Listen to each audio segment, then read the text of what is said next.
नमस्कार. गणेश उत्सवाच्या सगळ्यांना खूप खूप शुभेच्छा. आज आपण जे मोदक बघणार आहोत ते अगदी सोपे आहेत आणि एकच बॅटर तयार करून आपल्याला वेगवेगळ्या प्रकारचे मोदक करता येतात. चला तर सुरुवात करूया. नमस्कार.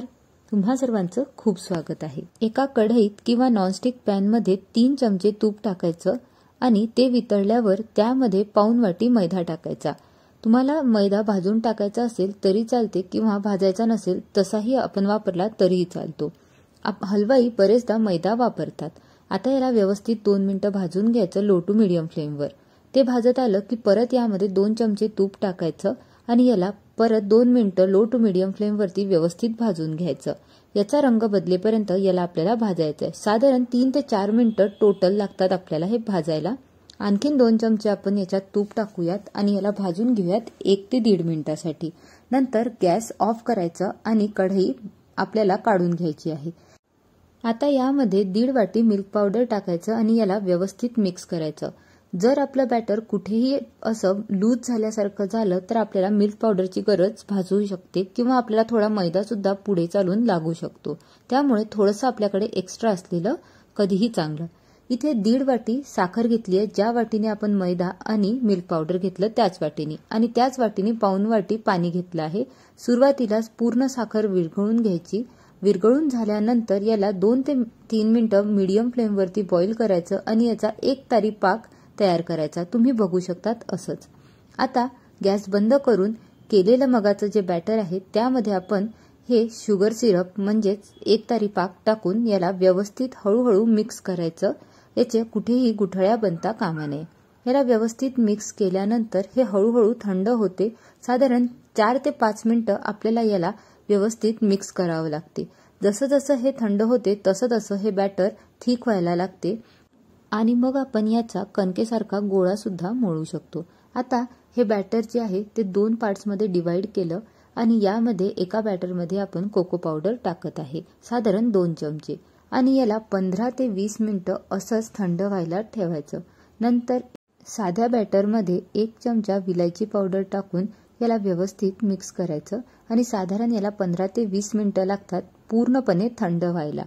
हे थंड झालं की एका परातीत किंवा ताटात काढून घ्यायचं आणि यामध्ये गरजेनुसार आपल्याला मिल्क पावडर टाकायचं आहे. साधारण इथे आणखीन पाऊण वाटी मिल्क पावडर लागला आहे आणि जर तुमचं बॅटर हे थोडंसं सैल झालं तर अजून तुम्ही मैदा थोड्याशा तुपामध्ये भाजून यामध्ये टाकू शकतात.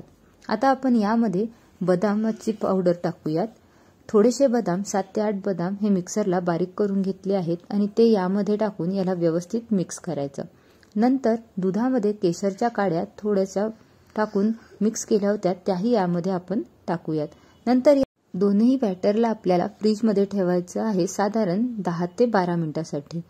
आता साधारण 10 ते 12 मिनिटं झाले आहेत. आपण चॉकलेट मोदक बनवायला घेऊयात. तुम्हाला कुठेही वाटलं की बॅटर हे थोडंसं सैल झालेलं आहे तर तुम्ही त्यामध्ये मिल्क पावडर किंवा थोडासा मैदा भाजून थंड करून टाका. त्यानंतर याला आपण व्यवस्थित एक गोळा घेऊयात.